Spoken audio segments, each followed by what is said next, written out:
Assalamualaikum warahmatullahi wabarakatuh. Nama saya Muhammad Arsyad Ahmad bin Farid.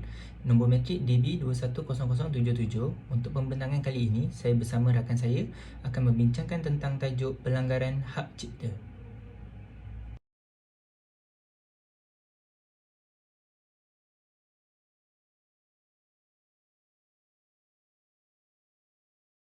Assalamualaikum warahmatullahi wabarakatuh. Nama saya Muhammad Arif bin Roslan. Saya akan menceritakan tentang pengenalan Undang-Undang Hak Cipta. Undang-undang tidak mempunyai tafsiran khusus tentang hak cipta, tetapi secara amnya merupakan hak eksklusif yang dikaitkan dengan karya. Karya yang diiktiraf dan berhak cipta ialah karya sastera, muzik, artistik, sinematografi, rakaman bunyi dan penyiaran.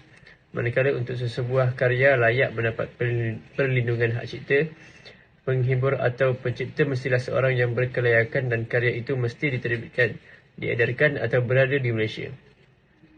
Secara umumnya, hak cipta adalah hak atas suatu karya dan pencipta jika karya tersebut memenuhi karakteristik kualifikasi yang diatur dalam kontrak tersebut. Pendaftaran hak cipta tidak diwajibkan oleh undang-undang, tetapi pencipta karya dapat mendaftar secara sukarela.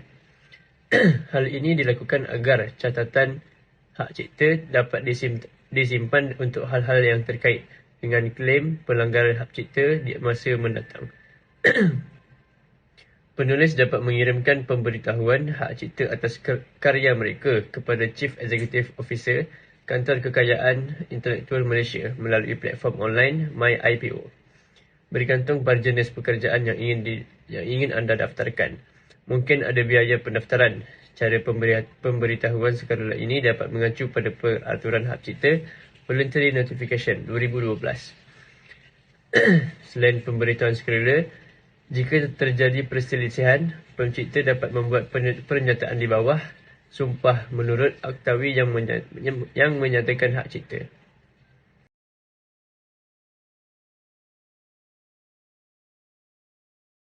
Pelanggaran hak cipta.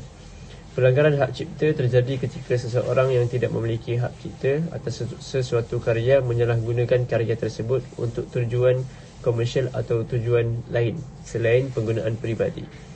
Pengedaran salinan karya hakta untuk tujuan non-komersial juga salah berdasarkan kontrak. Pelanggaran tersebut dapat dihukum berdasarkan undang-undang tergantung pada sifat pelanggarannya yang dapat setinggi denda tidak melebihi RM250,000 Malaysia atau penjara tidak melebihi 5 tahun atau kedua-duanya. Menghapus atau mengubah informasi pengurusan hak elektronik tanpa izin dari pemilik hak cipta juga merupakan pelanggaran hak cipta. Pelanggaran hak cipta terjadi jika seseorang dengan sengaja menghapus atau mengubah informasi pengurusan hak elektronik apapun dari suatu karya hak cipta tanpa izin dan mendistribusikan, mengimport salinan karya tersebut untuk distribusi. Misalnya, jika artikel-artikel yang diterbitkan di jurnal elektronik internet disalin tanpa izin pemilik karya dan nama pemilik, atau ketentuan penggunaan artikel yang melekat pada artikel dihapus, itu dianggap sebagai pelanggaran hak cipta. Pengecualian kepada pelanggaran hak cipta.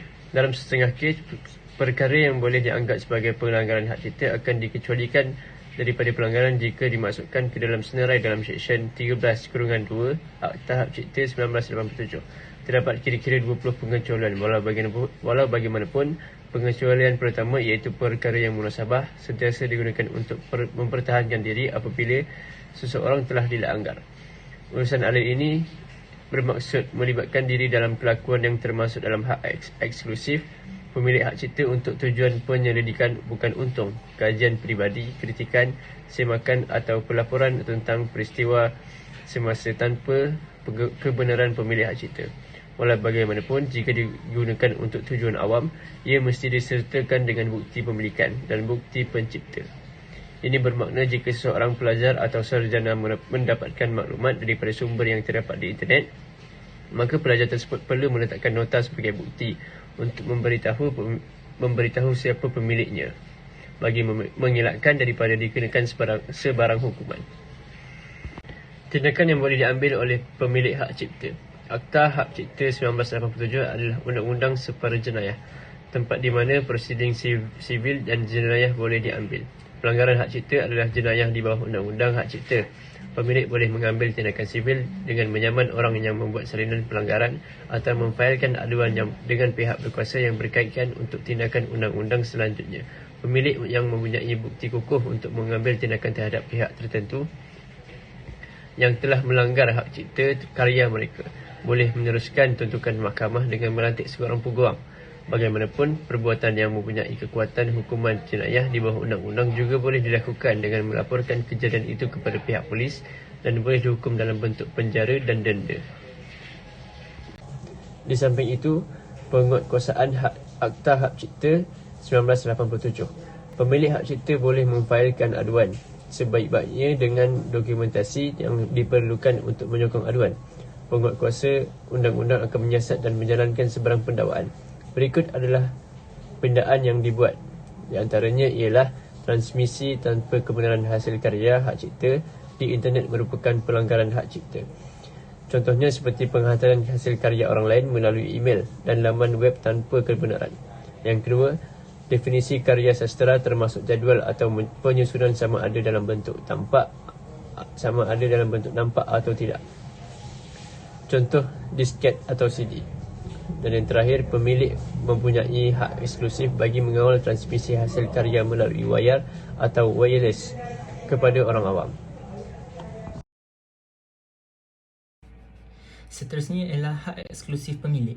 Jika seorang pencipta memenuhi keperluan yang dinyatakan, maka dia dilindungi oleh Akta Hak Cipta 1987 dengan mendapatkan hak eksklusif ke atas keseluruhan atau sebahagian besar karya berhak cipta, sama ada dalam bentuk asal atau terbitan.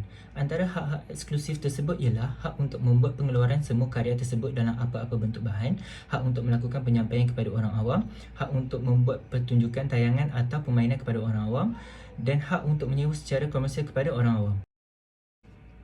Seterusnya ialah karya yang layak mendapat perlindungan hak cipta. Yang pertama ialah karya terbitan. Karya yang diterbitkan termasuklah terjemahan, adaptasi dan karya hak cipta lain serta koleksi karya sastra, hak cipta yang membentuk karya ciptaan intelektual kerana pemilihan dan penyusunan kandungan. Seterusnya ialah karya siaran. Karya siaran boleh difahami dengan mudah sebagai penghantaran melalui cara berwayar atau tanpa wayar imej visual, bunyi atau maklumat lain yang mungkin diterima secara sah oleh orang ramai atau dihantar untuk persembahan kepada orang ramai, termasuklah penghantaran isyarat yang disulitkan. Seterusnya ialah rakaman bunyi, sebarang penetapan siri bunyi yang boleh didengar dan boleh dikeluarkan semula dengan apa-apa cara tetapi tidak termasuk suatu alur bunyi yang berkaitan dengan suatu filem. Seterusnya ialah karya seni. Karya seni ialah karya yang melibatkan elemen pembuatan kraft seperti reka bentuk grafik, lukisan, fotografi, arca dan collage tanpa mengira kualiti reka bentuk seni bina atau model seni bina yang dihasilkan.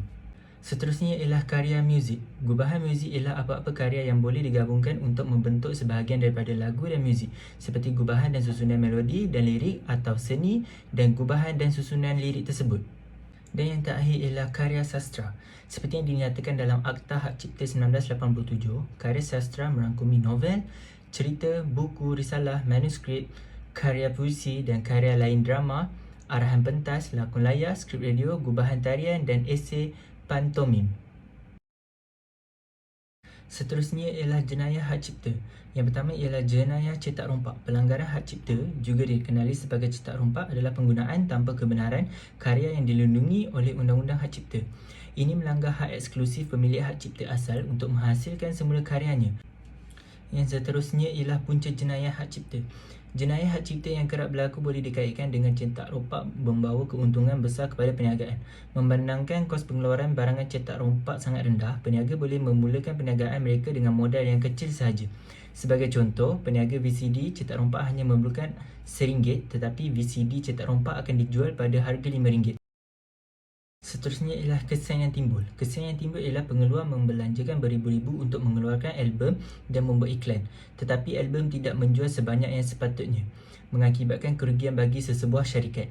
Kerajaan juga akan mengalami kerugian besar kerana peniaga tidak membayar sebarang cukai kepada kerajaan sehingga menyebabkan kehilangan sumber kewangan untuk melaksanakan projek pembangunan negara.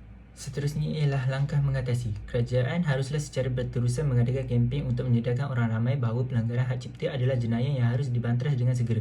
Kerajaan juga harus dengan lebih kerap menangkap peniaga yang tidak bertanggungjawab dan hukuman yang sedia ada haruslah lebih keras supaya peniaga dan pengguna tidak mengulangi kesilapan mereka yang sama.